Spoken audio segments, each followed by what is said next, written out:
Olá, senhoras e senhores, sejam muito bem-vindos mais uma vez ao nosso podcast e videocast Mercado em Movimento. Trazemos para você aqui ótimas conversas com os players do mercado paraibano, gente que faz acontecer, que tem em vários segmentos do nosso mercado protagonismo. E a gente quer ouvir essas pessoas, quer conversar, quer saber o que elas pensam e assim a gente entende também o nosso mercado.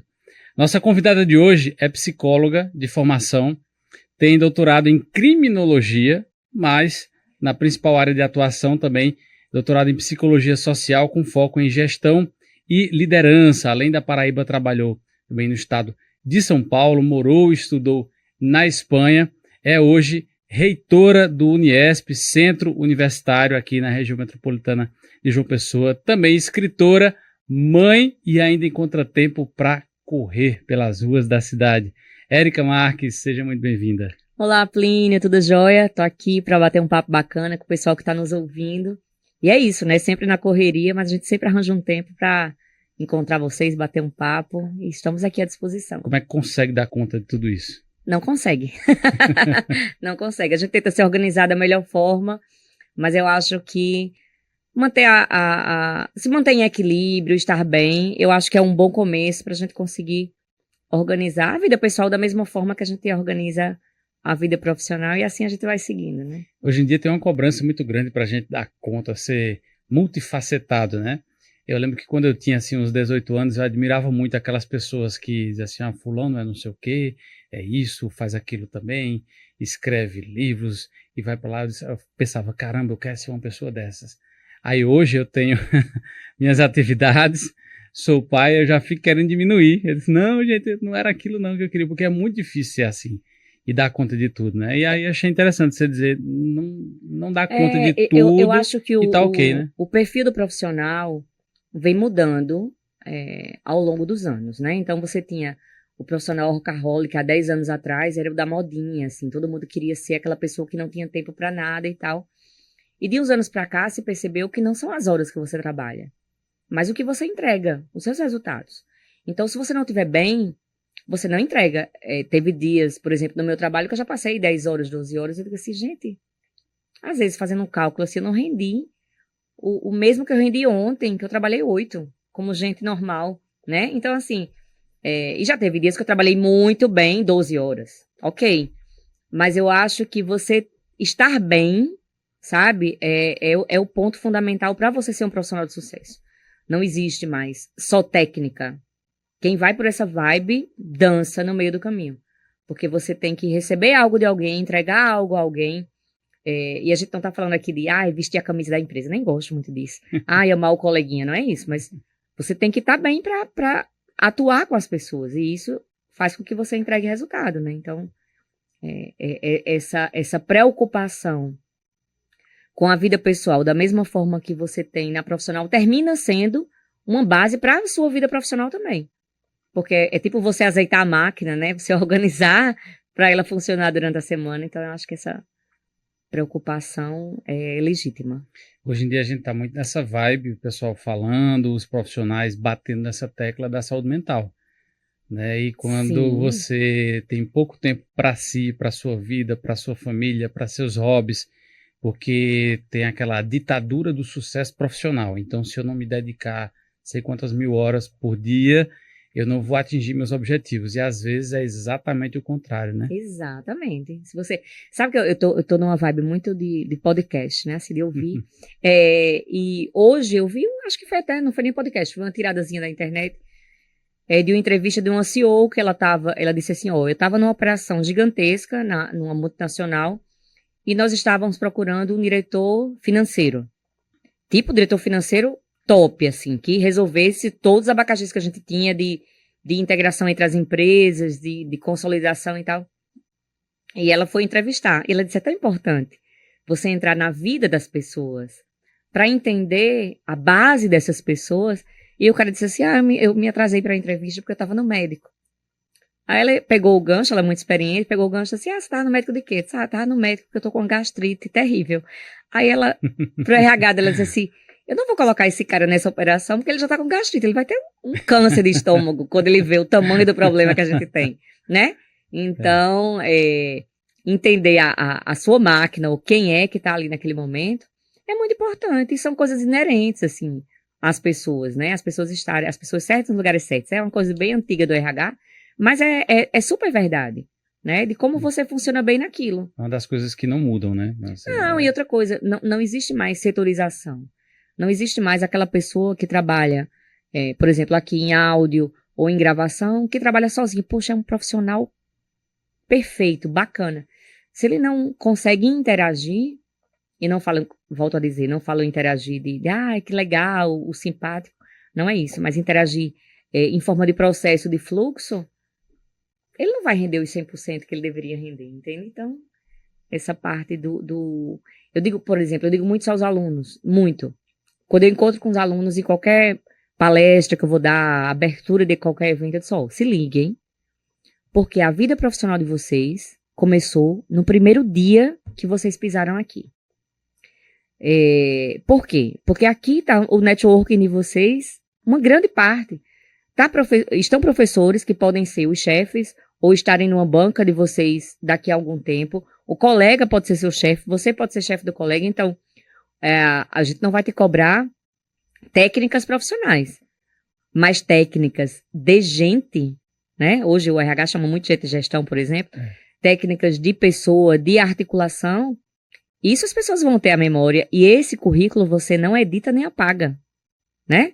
Então, quem era Maria? Maria não respeitava ninguém. Maria, sei lá, tratava mal o professor, foi sacana uma vez com a colega, fez alguma coisa, você vai dizer, eu vou para consulta com Maria, não. Me dê aí outro médico que eu não vou para ela. Me dê outro arquiteto ou psicólogo que eu não vou. Então, você começa a escrever sua história. Então, quem você é não pode jamais estar dissociado do profissional que você quer ser.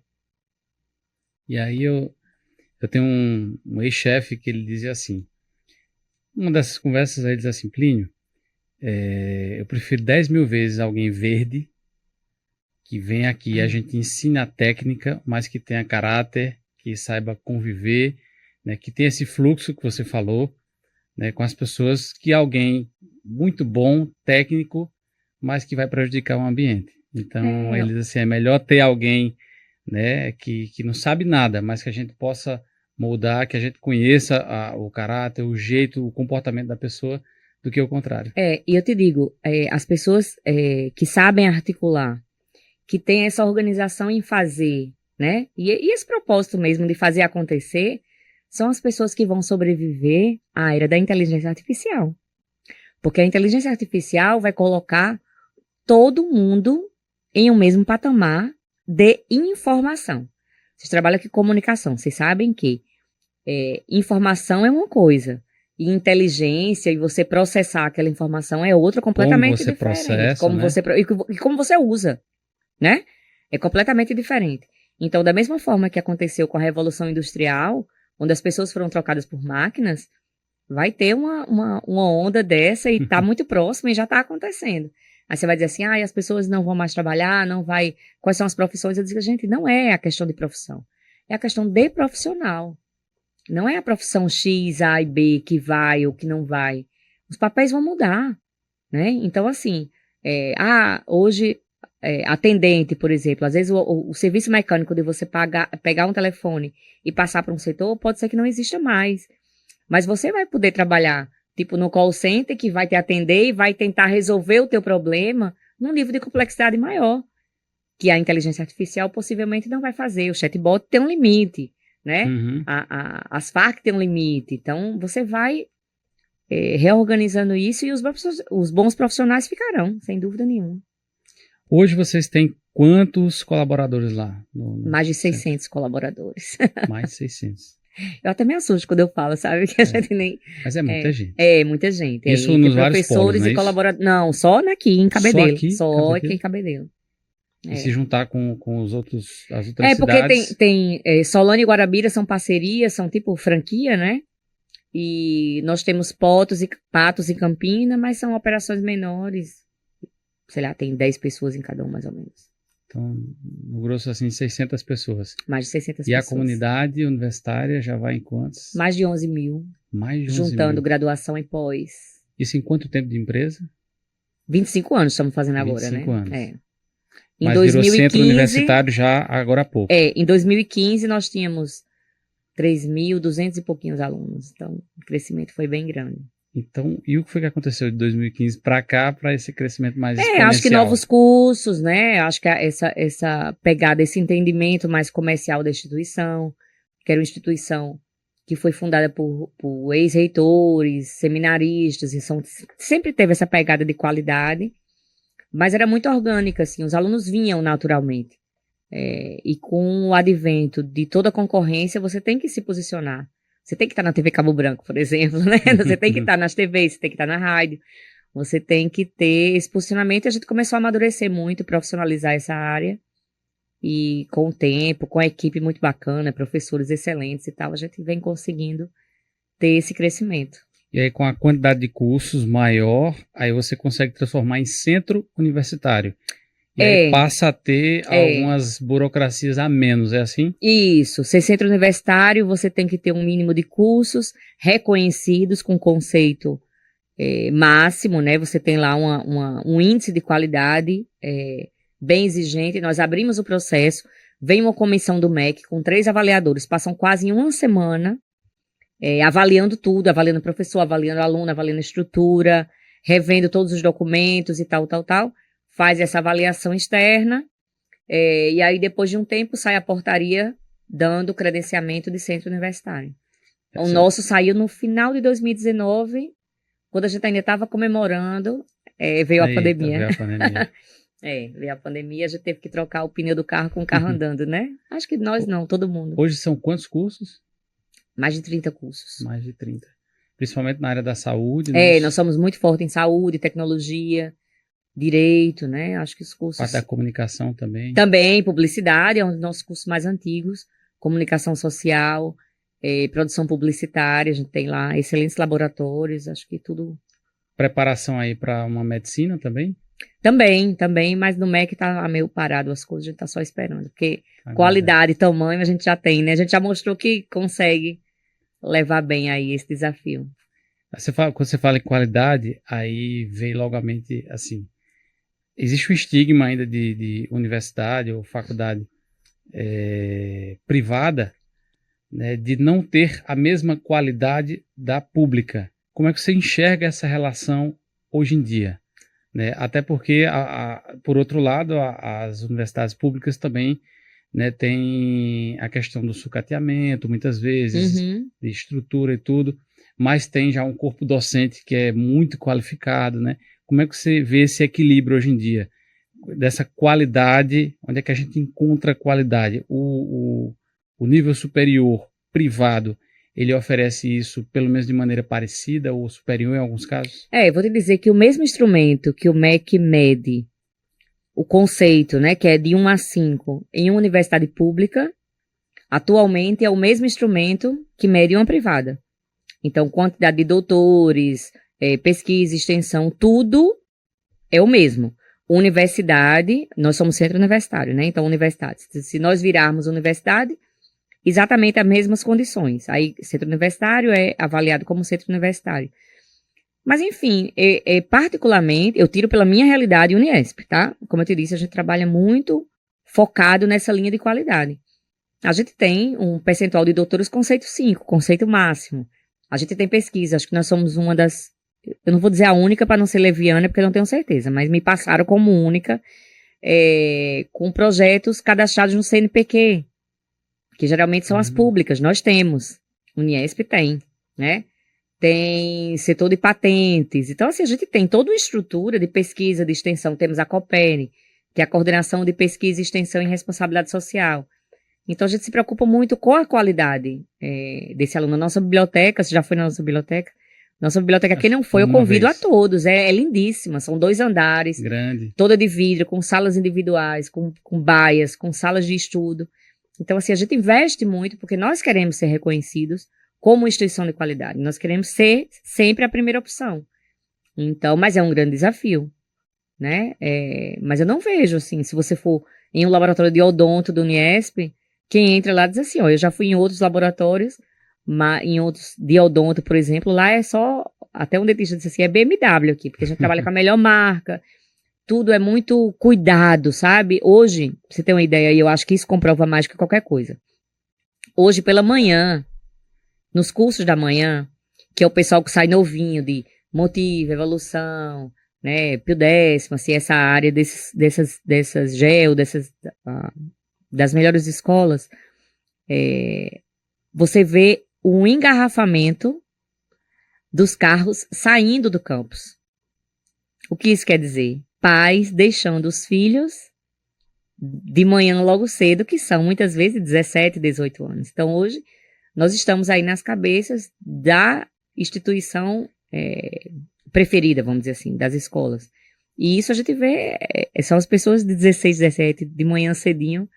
Então, essa é uma amostra da qualidade, né? Porque muitos preferem até ir do que muitas vezes para a federal. Agora, esse mercado, ele é pesado. Muito. Tem gente que joga, né, de uma maneira bem agressiva, né? Eu já vi turmas inteiras saírem de uma faculdade particular para ir para outra por conta de um desconto.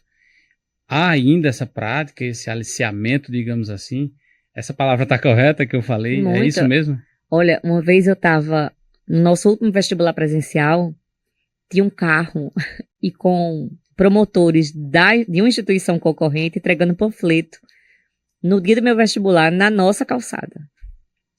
E aí o cara do comercial falou assim, eu vou lá, não pode, tá, deixa, tá tão feio, que deixa lá, que pra mim eu acho mais feio a gente ir lá e tirar do que deixa. Então, às vezes tem grupo de alunos que entram como se fossem alunos e aliciam pra ir, sabe, assim, mas, né, é um mercado que a gente nem... Que tipo de coisa você já viu mais, assim, absurda? Não, já vi muita gente entrando lá pra ver, que a gente descobre ligando também, pra saber preço e tal, que também nem acho nada demais, acho que ok, mas entrando em grupo de aluno, pra fazer oferta, e como eu te disse, sabe, muito de boa, tem gente que é sensível ao preço que tá precisando.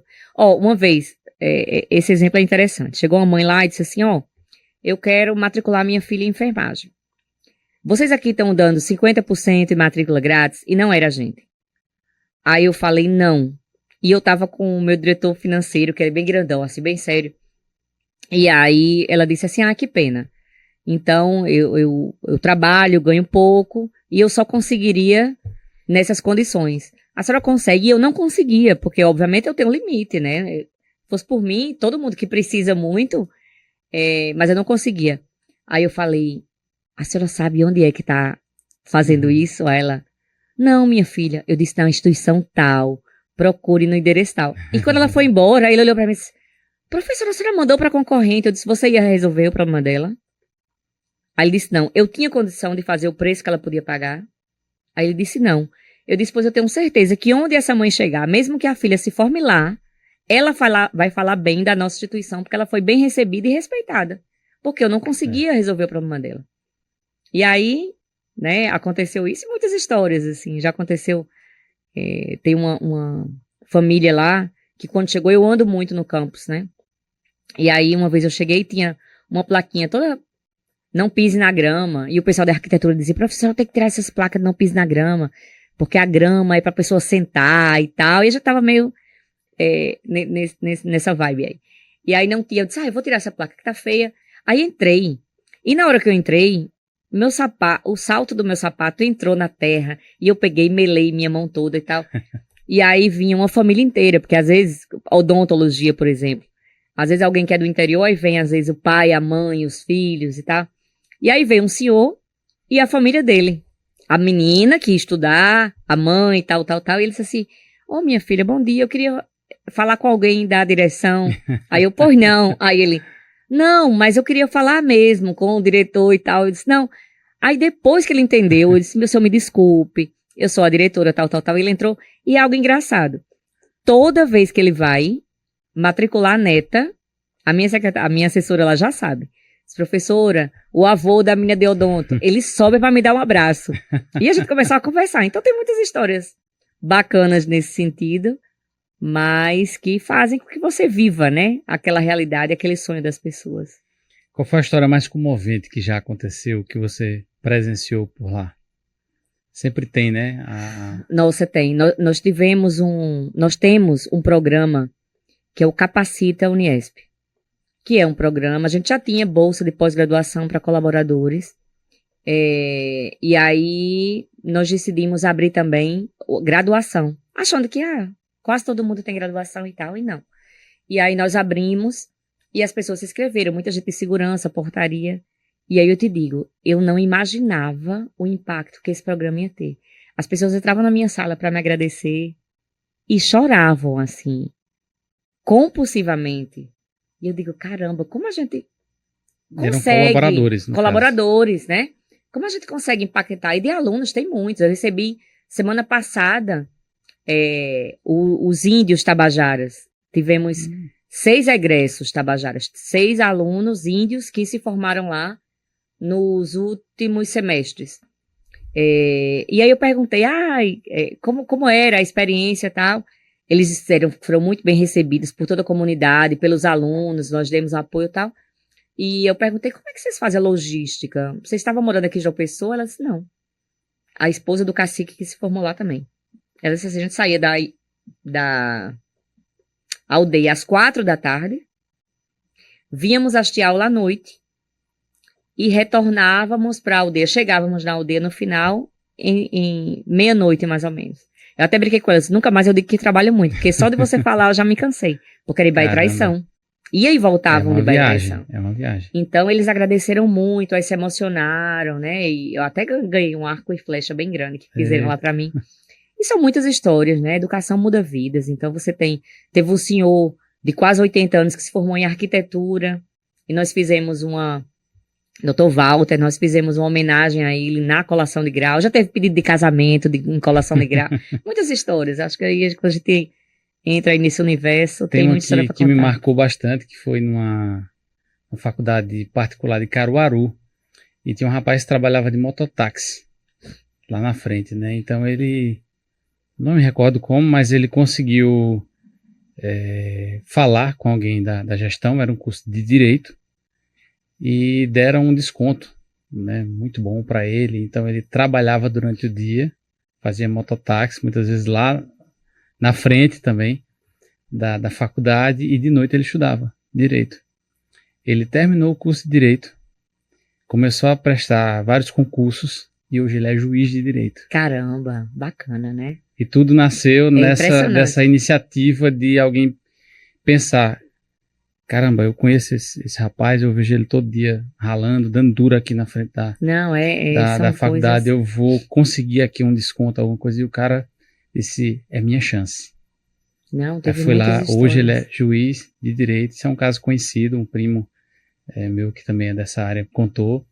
E aí você fica se arrepiando só de falar, tem muita né? história. A educação muda vidas. Isso aí é o nosso grande propósito, né? Uma vez uma menina da limpeza, eu perguntei, você está estudando? Você já tem graduação? E ela não, ela limpava a minha sala.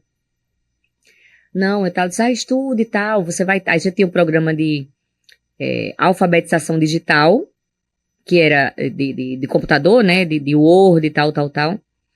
E tinha o Capacita, e ela se formou em gestão de recursos humanos. E um dia, muito emocionada, ela foi lá me levar uma lembrança e disse assim, a senhora me tirou do lixo para os livros, porque ela começou a trabalhar na biblioteca. Né? Então, tem muitas, assim, se a gente parar, a gente passa... Tem tantos outros exemplos, né, que a gente já viu em reportagens e tudo. Aqui no Nordeste, né, a gente tem 20% de todas as matrículas do ensino superior no país.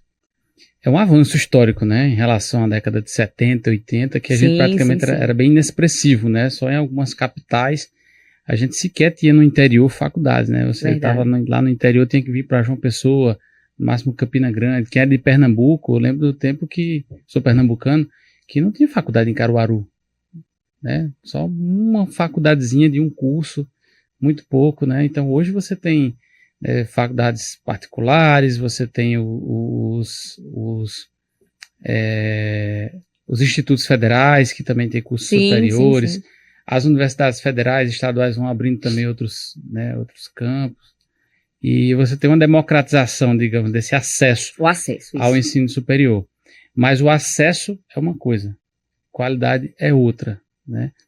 E permanência é outra. E permanência, né? E terminar com qualidade. Enfim, aí a gente cria uma árvore de variáveis, né? Sim. Para poder fazer essa análise. Mas a gente tem mais ou menos aqui 132 mil alunos inscritos nos cursos presenciais, né, superiores da Paraíba, juntando aí a rede privada e pública, sendo que é quase meio a meio aí já, né, a rede privada com a rede pública. E quando a gente vem para o EAD, em torno de 30 mil pessoas matriculadas, só que com uma ampla frente da rede privada, né, das faculdades, instituições, enfim, privadas de ensino. 27 mil a 3.500 só na rede pública. Tanta gente com nível superior, concluindo tudo, a gente vê o reflexo disso no mercado, de qualificação para o produto final, para aquela pessoa que está lá recebendo, o destinatário, né, daquele profissional, do médico, do psicólogo, do engenheiro, né, do que chega na ponta para o destinatário final, o consumidor final. A gente percebe uma qualidade muito grande ou ainda existem gargalos que são bem complicados? Olha, Plínio, eu vou te dizer o que eu digo aos meus alunos. Eu digo assim, olha, eu nunca vou dizer que aqui no Uniesp nós formamos os melhores profissionais. Porque a formatura, o encerramento de um ciclo, faz com que você ganhe uma machadinha que é com ela que você vai esculpir aí a sua vida profissional. Então, na realidade, é óbvio que o ensino superior traz uma qualificação. Aconteceu isso com o jornalismo. Então, por exemplo, jornalismo não precisa mais do diploma, mas é óbvio que quem tem o curso, quem tem as técnicas, quem tem o direcionamento no mercado de trabalho vai ser percebido. Não é ter ou não ter, mas quem tem vai sair na frente, isso é óbvio, né? Então, e junta isso com competência e habilidade, ou naturais que você já traga, ou que você desenvolva ao longo do caminho, mas sem dúvida nenhuma, ter o ensino superior e ter aquele quadro de competências e habilidades vai lhe habilitar muito mais para o mercado de trabalho. E aí a qualidade do mercado de trabalho vai muito do que você vai fazer com aquela informação que você recebeu. Então, por exemplo, se você me perguntar assim, qual é a grande qualidade hoje do profissional do futuro? Eu nem diria do futuro, eu diria do presente. É ter a consciência de que ele tem que aprender, mas ele tem que aprender também a desaprender e a reaprender. Porque muitas coisas que você aprende hoje no seu curso, você vai ter que ressignificar. Vai ter que aprender diferente daqui a alguns anos, né? O nome formado nem cabe mais.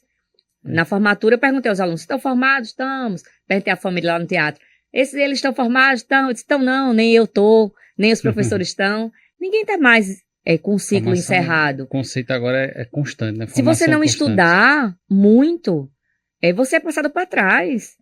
E não adianta se vitimizar, não, porque a vida é isso, né? Uma vez o aluno chegou para mim e falou assim, professora, veio fazer uma pesquisa, já até contei essa história já algumas vezes, mas eu achei muito emblemática disso que a gente está vivendo. Ela veio fazer uma pesquisa de TCC sobre mulher líder e sucesso e tal, e ela me perguntou assim, onde é que a senhora quer estar? O que é que a senhora deseja ter conquistado daqui a 5 anos?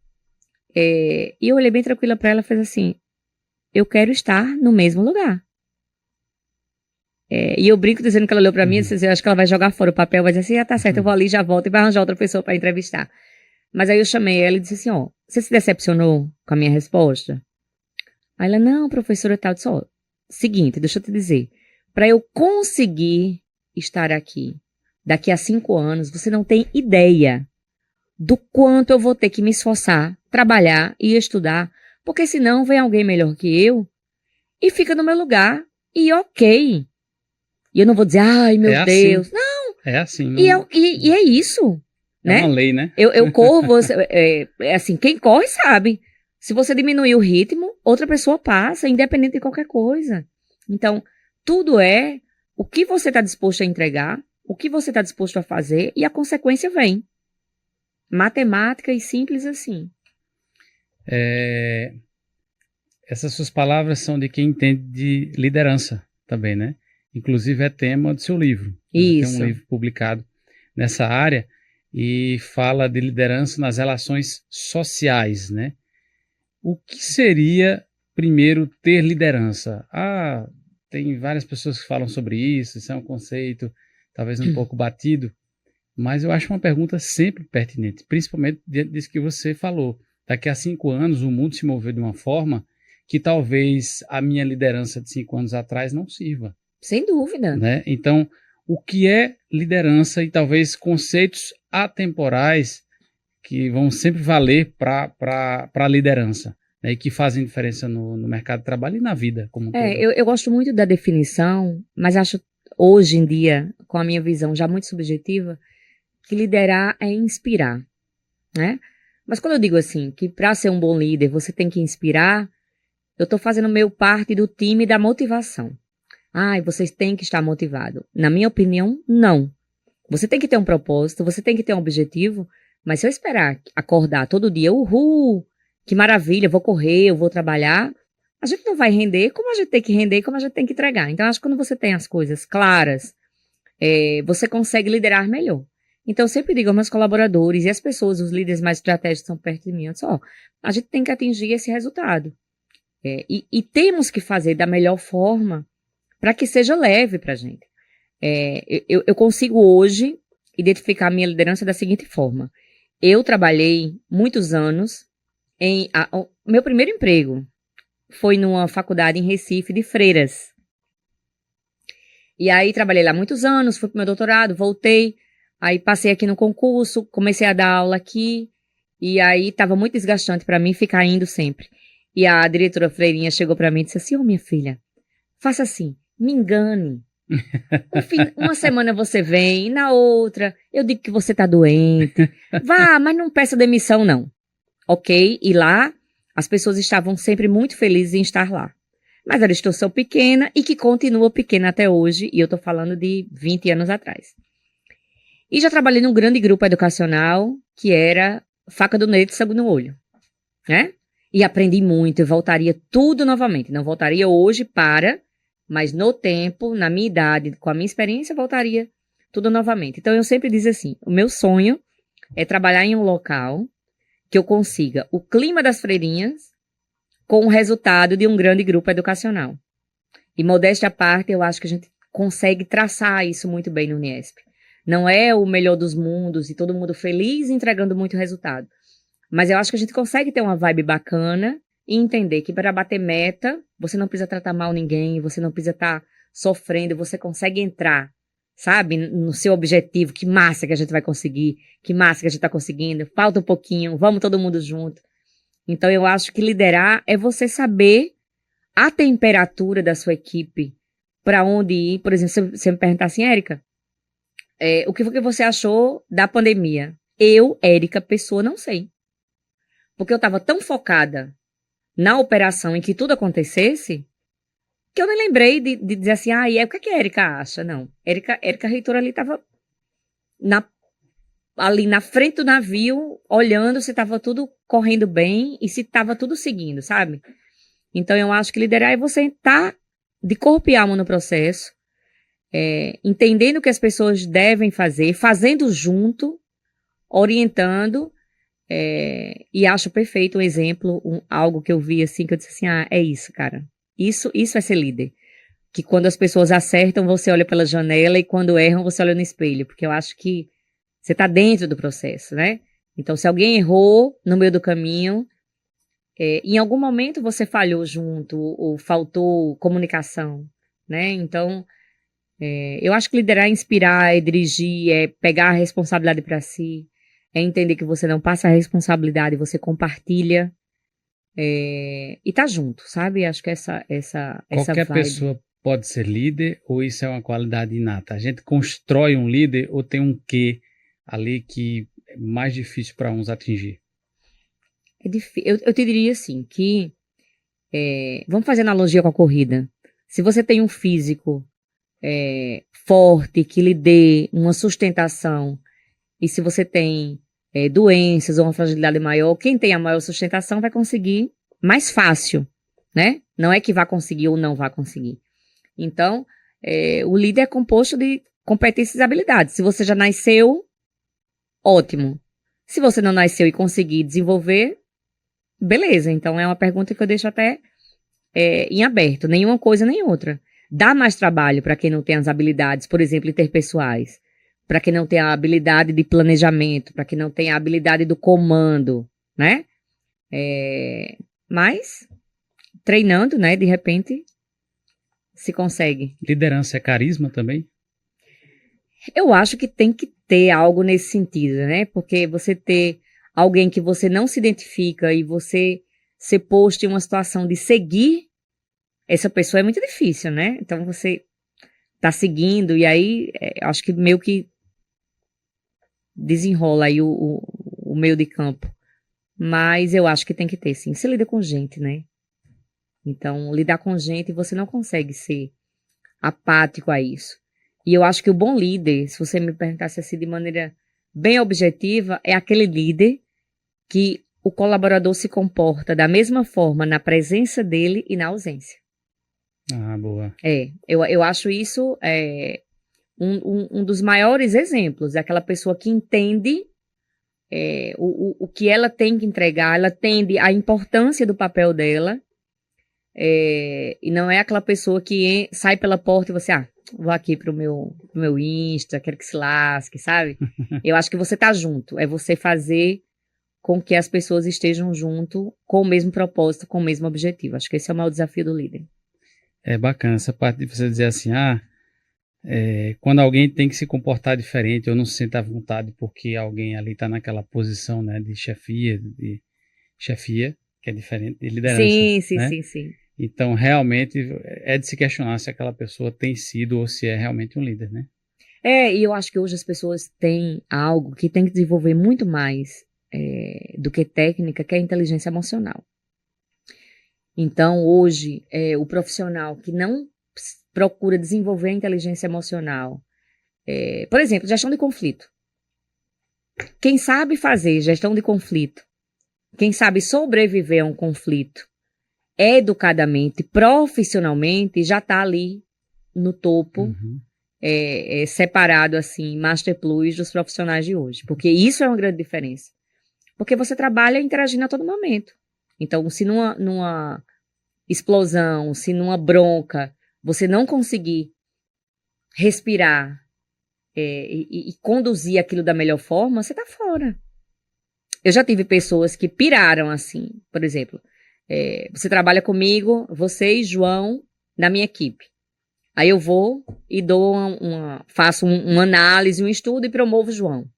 Aí você dá uma pirada, assim. Você pirou. Aconteceu já isso. E a pessoa chegou me pedindo explicações. E eu falei assim, vamos fazer o seguinte. Volta pra casa. Vai pra casa. Passa 2 dias esfriando a cabeça, porque eu não quero que você perca o respeito comigo, porque eu sou sua líder, e eu sou muito tranquila, assim, eu não sou de, eu que mando, nunca, ninguém vai me ver, assim, vai ao ar e desafio qualquer pessoa que eu tenha levantado a voz ou que tenha tratado mal. E eu disse a essa pessoa, eu tô lhe preservando, pedindo pra você não falar mais, você ir pra casa, passar 2 dias em casa esfriando a cabeça, porque eu também lhe admiro muito e não quero perder o respeito que eu tenho por você. Desapareça durante 2 dias e só volte depois. Porque foi uma piração mesmo. E aí, voltou e a gente conversou, falei, nesse momento o perfil era dessa pessoa, não era o seu. E depois de 5 meses, ele foi promovido. Mas porque eu tinha vaga que se encaixava, e ele muito feliz me agradecendo, eu chamei e disse assim, vem cá. Só pra deixar claro que eu não tava lhe devendo nada, tá? Não é. Foi você que conquistou. Não é uma retratação, não tava lhe devendo, não tava na minha lista de prioridades, não tava com esse objetivo. Você conquistou sozinho porque você é competente. Ok. Mas eu disse, mas trabalhe essa parte emocional porque é fundamental, né?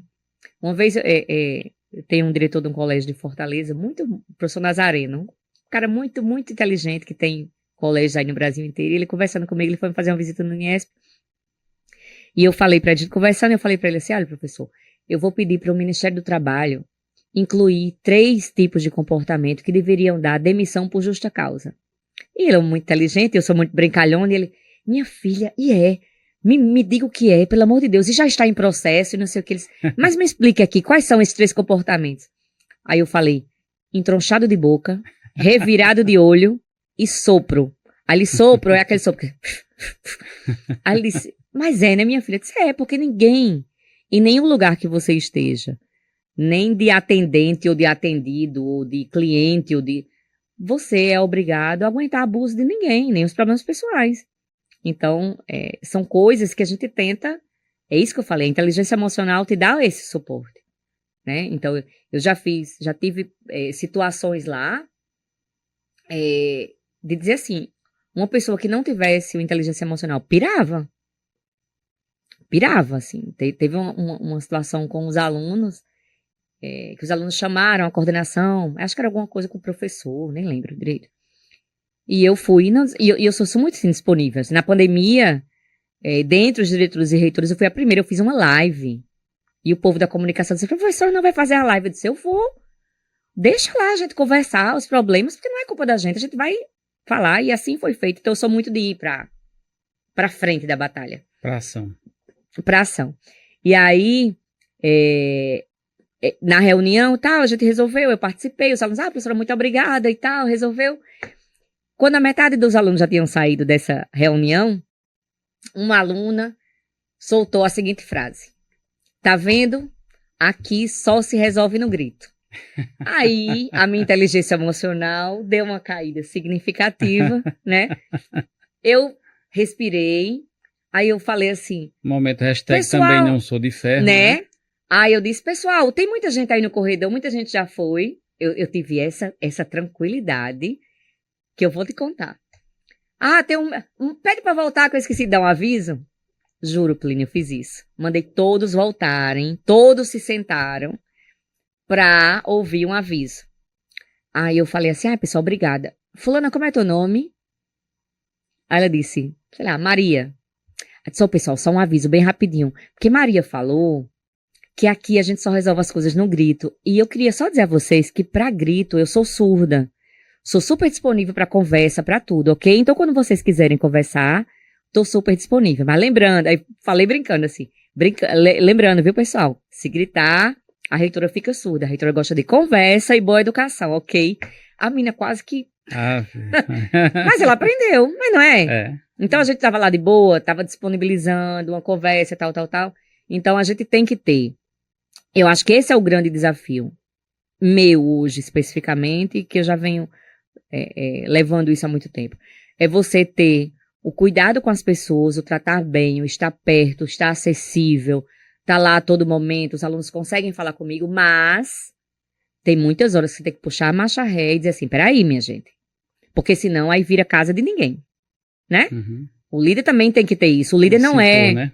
O líder não é mais, quando você me perguntou, Plínio, eu te digo tranquilamente, antes você encaixava os líderes em caixinhas. O líder autoritário, o líder amistoso, o líder isso. A gente não consegue hoje, para uma liderança efetiva, se encaixar em caixa alguma. Você tem que ser um líder que atue de acordo, muitas vezes, com a situação imposta e com aquele objetivo que você tem. Então, tem dia que você vai ter que estar presente, sim, né? E vai estar lá conversando igualmente, na linha. E tem dia que você vai ter que puxar a liderança para você e a responsabilidade, né? Então, assim, esse desafio de você entender as situações, entender como se posicionar, é o maior desafio do líder, sem dúvida nenhuma.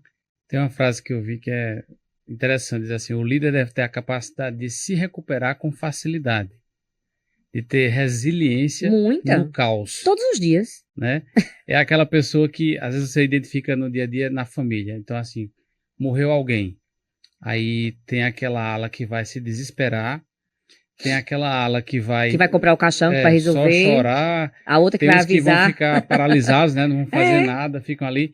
E tem aquela pessoa que toma a frente, né? Ela tá sentindo dor igualmente, mas ela faz, peraí, ela respira, Isso. Aí pega na mão de um, você fica aqui você deu um remédio a esse outro aqui que tá chorando, você se o que e sai para resolver, vai atrás de caixão.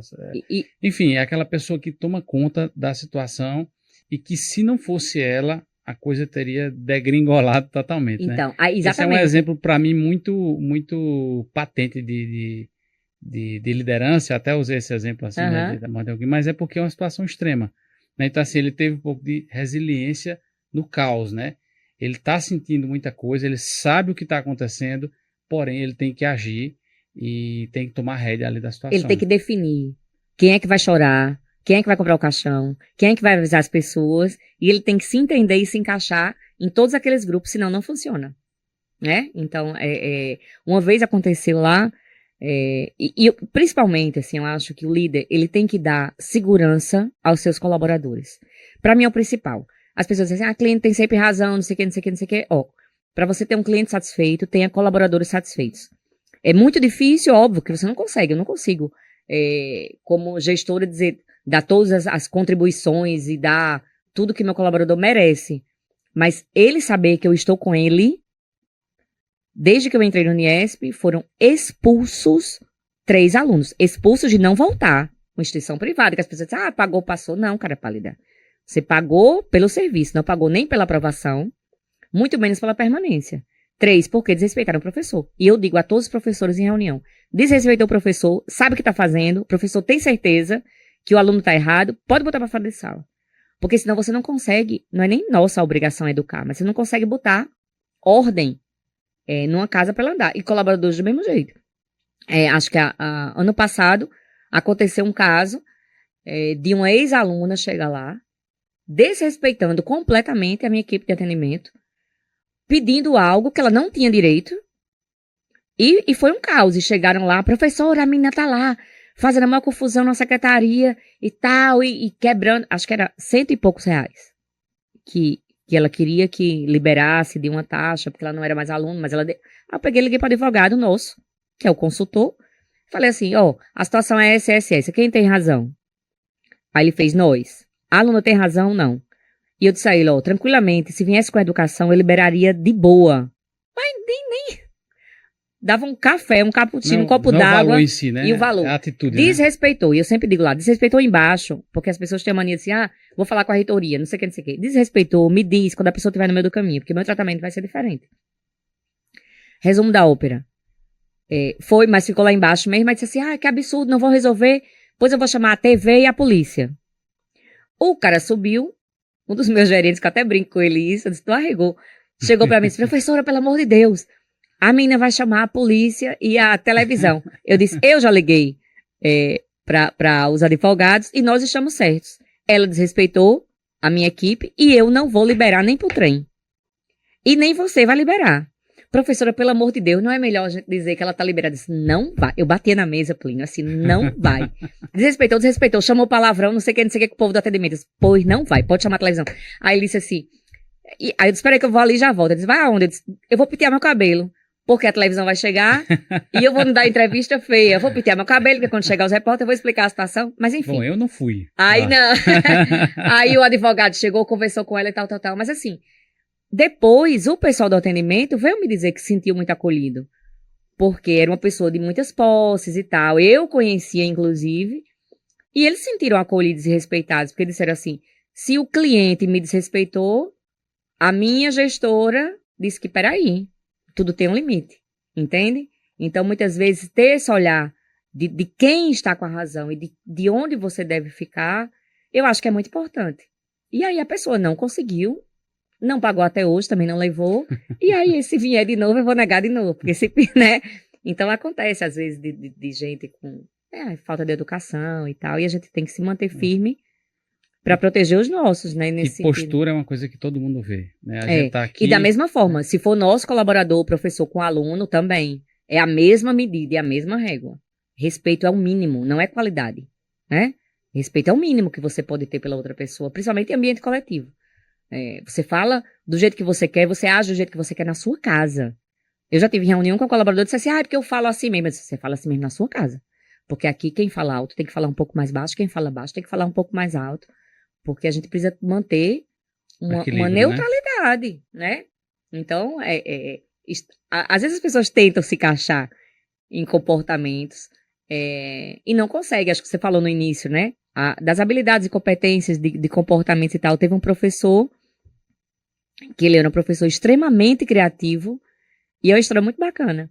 Porque eu dizia assim, cara, organiza teu Instagram. Porque você faz pesquisa, você faz coisas maravilhosas, mas seu Instagram é muito pornográfico. E eu não consigo marcar, porque os alunos vão ver, pai de aluno vai ver, se organiza, você é um professor de ensino superior, e enfim, e ele é um cara muito fora da caixa. E, enfim, aí falei uma vez, falei duas, a coordenação falou e tal, e teve uma hora que não tinha mais condição. E a coordenação disse, professora, vai ter que demitir. Eu disse, tudo bem. Aí eu pedi, porque professor, quem demite é a coordenação. Aí eu disse assim, eu posso demitir, porque eu gosto tanto dele, eu sou tão fã dele, eu posso. Aí a coordenação disse assim, vamos junto, eu disse, vamos, eu chamei. Aí ele chorava e dizia assim, professora, que demissão linda. Porque eu dizia assim, eu tô lhe demitindo, porque eu não consigo lhe segurar na caixa. E ensino superior tem regras, né? Você tem pessoas politicamente diferentes, você tem pessoas de pensamentos diferentes. E ele hoje mora fora do Brasil e faz super sucesso. E ele me agradeceu, disse, obrigado por ter me tirado da caixinha. Eu disse, eu não conseguia. E ele disse, que demissão linda, me abraçou e tal, tal, tal. Então é esse respeito, não é o que você faz. Mas muitas vezes é a forma que você faz. Como e que as você pessoas faz. entendam, né, a preocupação que você tem com elas. Então eu acho que isso e a educação está muito vinculada, né? Você não pode pregar algo e fazer outro, né? Então... E essa liderança lhe colocou também num grupo seleto aqui da Paraíba, né? O Farol de Desenvolvimento. O Farol de Desenvolvimento Ainda é um com grande poucas desafio, mulheres, é verdade. mas assim, são dezenas de líderes de vários segmentos econômicos aqui do estado, né, que se reúnem para debater, para fomentar o desenvolvimento, encontrar caminhos, conversar com as instituições públicas, né, privadas, segmentos sociais. E aí, qual o papel, né, de Érica Marques nesse farol, claro, acoplado também à função que você exerce? Primeiro que é uma grande honra fazer parte do Farol, porque são ícones de toda a área produtiva da Paraíba, né? Então, para nós é um grande desafio. E principalmente porque a proposta do Farol é uma política de Estado, não é uma política de governo. Então, isso eu acho muito bacana, porque você tem na briga política, você põe lá uma creche, aí o outro vem e tira a creche e bota escolinha. E assim vai sucessivamente, e às vezes você vê uma quebra gigantesca de planejamento. Um começa a fazer o trem, aí o outro deixa o trem socatear, porque vai ampliar a frota de ônibus, né? E o Farol vem como um farol mesmo, vem como um cuidador desse pensamento linear, né, da política de Estado. Então, a gente tem aí grandes ícones sob a batuta aí do Chico Nunes, né, nosso presidente, e é uma grande honra, e a gente discute lá educação, desenvolvimento, tecnologia. Então, é um grupo que ainda vai dar muito o que falar. Eu até estive presente lá no evento que veio o ex-prefeito de Gramado, né? Sim, sim, sim. Do Rio Grande do Sul. E ficou lá, acho, por 4 mandatos, né? 2, saiu depois mais 2. Isso. E é uma das pessoas apontadas como principais agentes de desenvolvimento do turismo na Serra Gaúcha, né? Sim. Um processo que vem de 40 anos atrás. E ele trouxe ali a expertise dele, né? Principalmente para cá, para a região de João Pessoa, que é turística e está bem nos olhos, né? No foco de muita gente do Brasil, né? O Brasil descobrindo, Verdade. né? João Pessoa. Então, assim, eu achei assim algo bem interessante. Você estava lá, né? Você ouviu. Eu estava lá. Se você perceber, e dentro de tudo que eu disse aqui, dessa nova formatação do líder, né, de quem faz, você percebe que em toda a fala dele, a gente não consegue identificar. Tipo, ele fez isso, foi isso que salvou a pátria, foi isso. É a cultura, é o sentimento. Ele conseguiu envolver as pessoas em um pensamento único de desenvolvimento. Então, foram percebendo que era o turismo, foram andando, se ajudando, a comunidade participou muito disso. Então, a gente faz uma analogia muito tranquila do líder, do CEO, com seus colaboradores, né? E com a população em si. Se você não souber costurar bem essas pontas que estão ali no cenário da sua gestão, você não consegue ir longe. Porque você não é o centro das atenções, você não é o centro do mundo, você não é o centro da sua empresa. Ao contrário, eu brinco dizendo que nós, gestores, somos o garçom do casamento da novela. Então, assim, ninguém precisa lhe ver. Tá lá o foco no noivo, na noiva. O que você tem que fazer é que o salgado esteja quentinho, a bebida esteja gelada e que nada falte. Então, mas você não é o personagem principal. Você é back-office, você tá lá nos bastidores.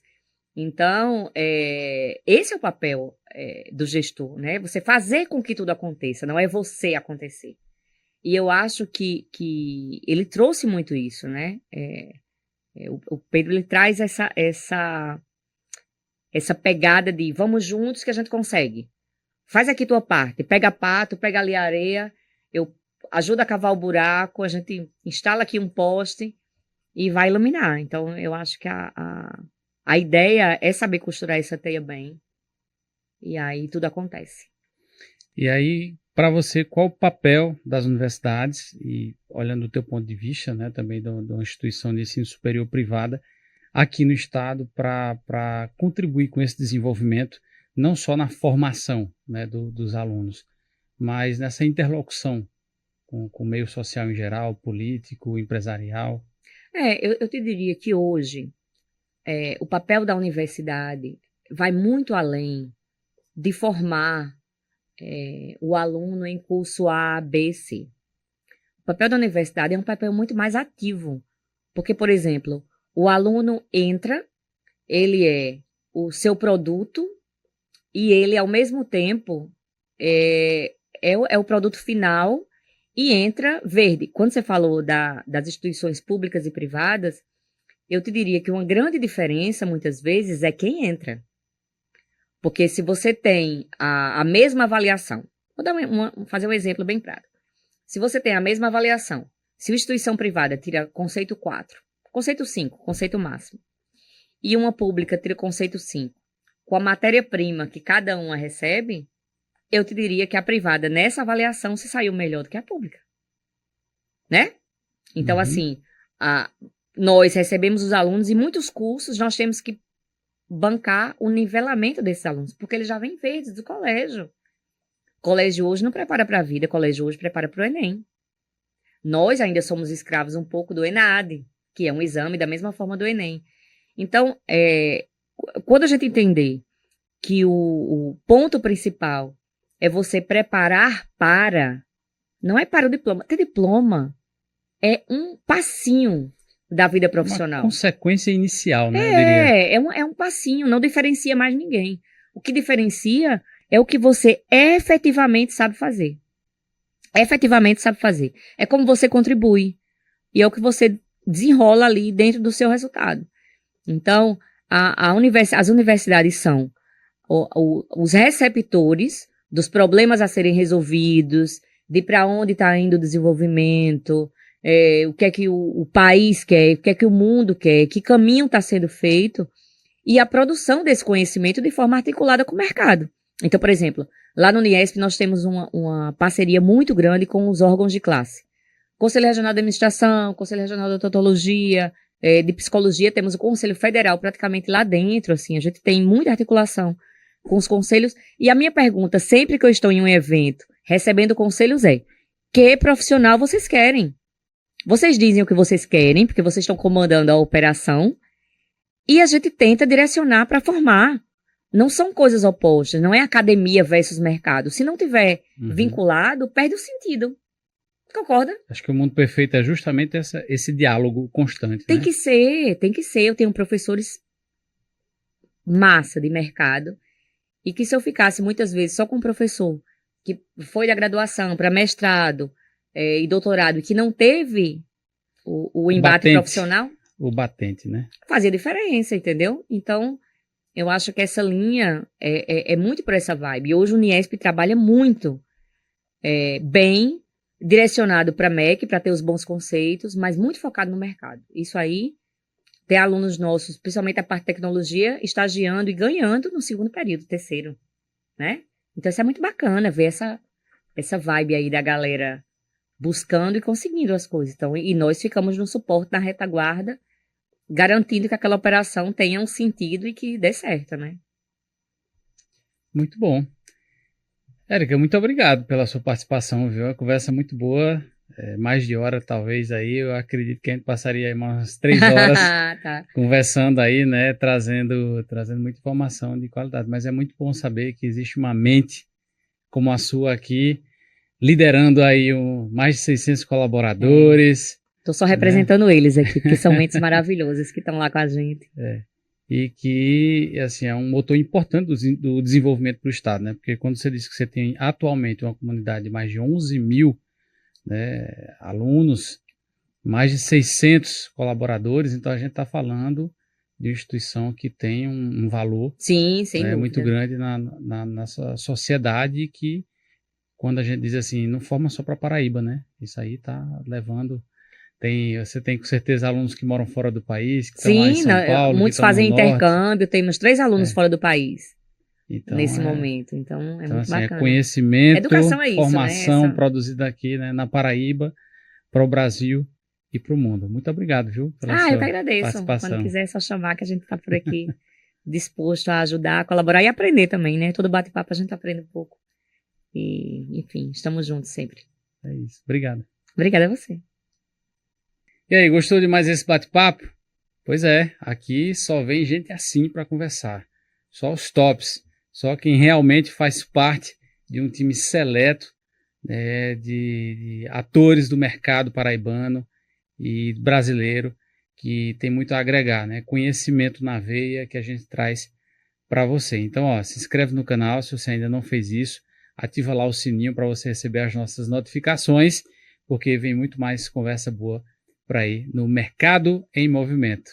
Valeu, abraço.